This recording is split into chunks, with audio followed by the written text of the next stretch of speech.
आज या ठिकाणी तुमच्या डोळ्यात डोळा घालून विश्वासानं दुसऱ्यांदा या विधानसभेच्या निवडणुकीत मायबाप जनतेला आशीर्वादित मागू शकतो। याचं कारण एवढंच आहे की मागच्या 5 वर्षापूर्वी जे जे शब्द मी या मतदारसंघासाठी दिले ते सर्वच्या सर्व शब्द या ठिकाणी प्रामाणिकपणानं इमानदारीनं पाळले। जात पात धर्म कुठलीही गोष्ट मध्ये न आणता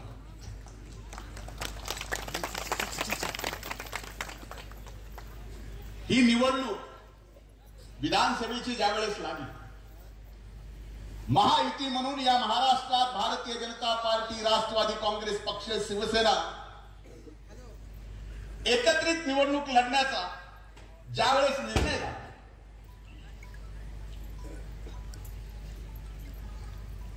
निर्णय झाल्यानंतर स्वाभाविकच मी इथला विद्यमान आमदार असल्यामुळं, ताईनं मोठं मन केल्यामुळं मी महायुतीचा उमेदवार म्हणून आपल्या समोर आहे।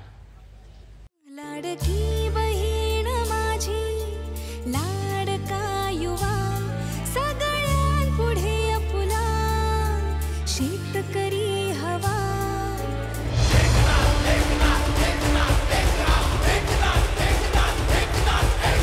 शिवसेना जिंदाबाद, दृश्यमान जिंदाबाद, शिवसेना जिंदाबाद, दृश्यमान जिंदाबाद, शिवसेना जिंदाबाद, दृश्यमान जिंदाबाद। पण निवडणुकीच्या अगोदर मला असं वाटलं होतं की लोकसभेच्या निवडणुकीत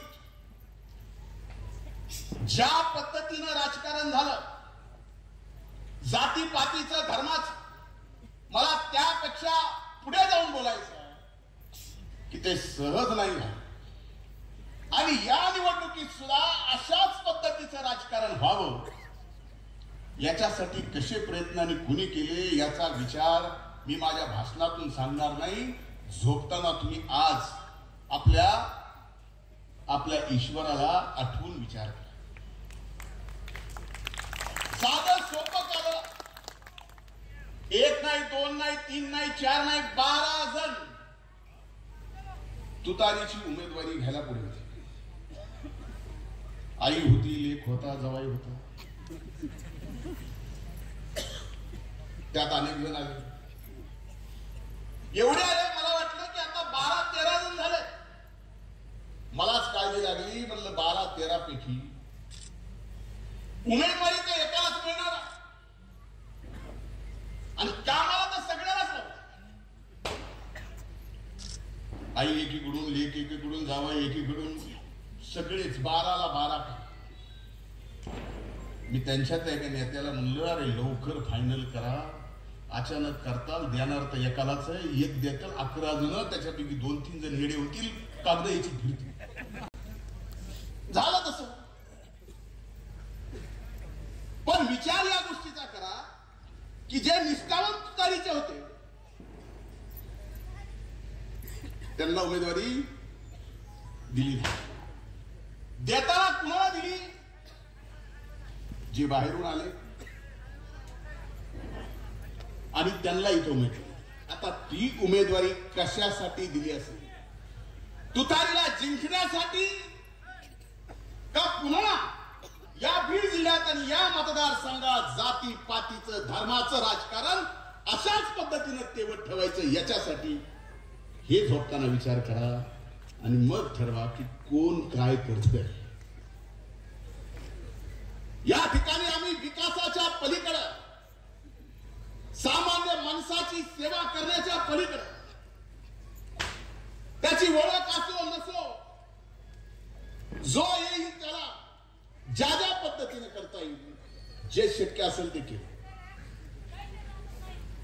पण आता मात्र या निवडणुकीत अतिशय वेगळ्या पद्धतीचा प्रचार चालू आहे, ते काय फार लोक मनावर घेत नाहीत, हा विषय भाग वेगळा। पण मी आज आपल्याला एवढंच सांगेन,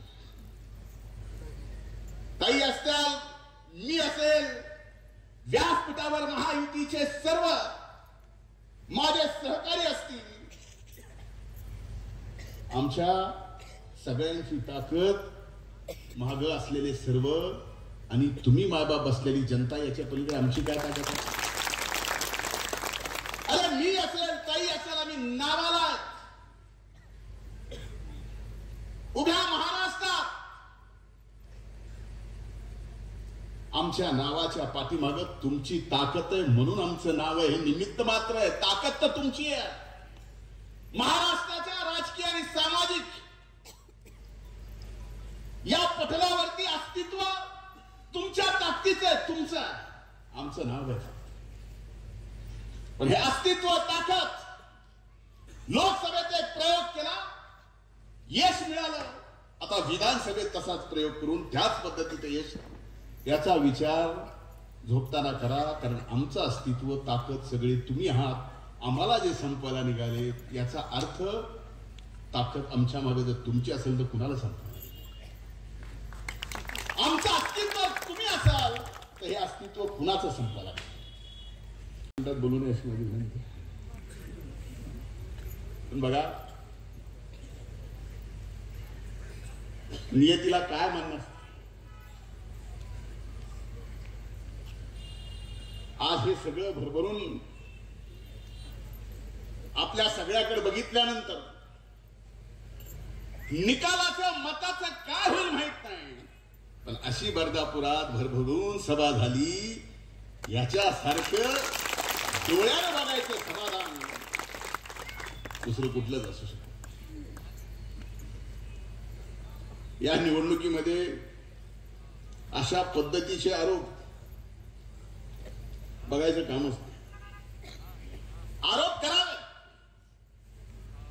मी जर विकास केला नाही तर धनंजय मुंडेवर आरोप करा. लोकशाहीत तुम्हाला अधिकार आहे. मी जर चुकला असेल तर बदनाम मला करायचं मला करा. तो लोकशाहीत तुम्हाला अधिकार आहे. पण इथं मात्र आपल्या परळी वैद्यनाथ मतदारसंघाच्या मातीला आणि मातीतल्या माणसालाच मतदान करतात. अगोदर म्हणले इथं काय दहशत आहे, अमक आहे तमक आहे. इथं बापूचा एक रात्री फोन आला तर माझ्यासारखा माणूस थरथर पाहतो. काय झालं माहिती याच्या साध्या डीपी साठी एवढा दाब असतो इथं सगळ्याचा. विनंती असते का दाब असतो? दाब असतो. मग डीपी देताना घाबरतो कोण? पण देतोय ना दहशत. आणि अशा पद्धतीचे आरोप झाल्यानंतर आपल्यासारखे संवेदनशील मायबाप जनता आपल्याला काही वाटत नाही. ही बदनामी आपली आहे. एवढ्यावर थांबले नाहीत. या निवडणुकीच्या अगोदरच काही उतावीळ असे ज्यांना उमेदवारी मिळाली आणि ज्यांना मिळाली ते सुद्धा 300 बूथ आहेत मतदारसंघात. 222 बूथ बनले. बरं इलेक्शन कमिशन कडे जावा अगोदर. गेले कुठं? कोर्टात गेले. बनले 222 बूथ. अति संवेदनशील करा. कॅमेरे लावा. अगोदरच कॅमेरे तुला माहितच नाही.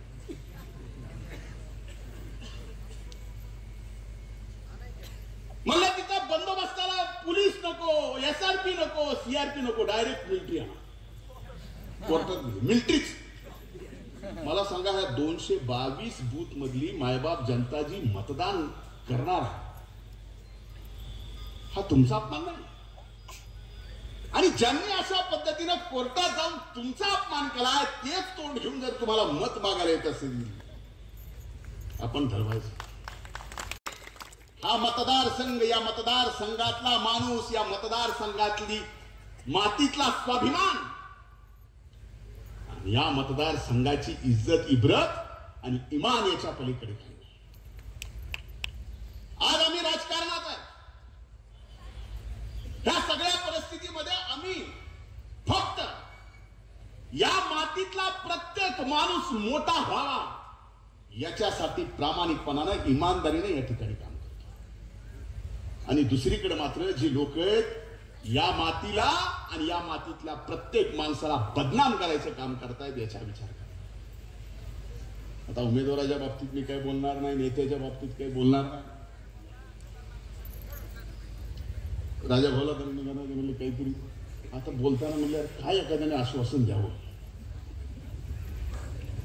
कळत नाही. निवडणूक व्हायला आणखी 7 दिवस बाकी, 18 तारखेला प्रचार संपणार आहे. तोपर्यंत काय काय ऐकायला ह्या कानाला मिळेल देव जाणे.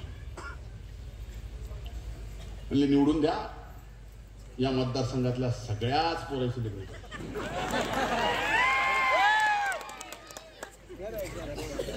काय. अरे तू करून देशील, पोराला विचार करायचं का नाही.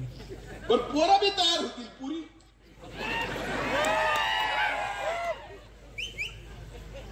अरे ज्या पक्षातून आला तुतारीवर उभा राहा त्या पक्षाच्या नेत्याच आणखी लग्न झालं. म्हणजे एखाद्याने काय म्हणावं, प्रचाराचा मुद्दा नसला, काहीच नसले की काय असतं. आजच्या या सभेत बर्दापूरला बडेगाव अप्पया बर्दापूर बस ठीक आहे.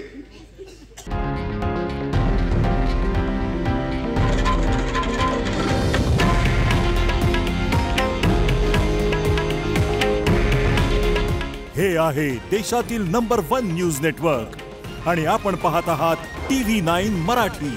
काळजी तुमची, हित महाराष्ट्राचं.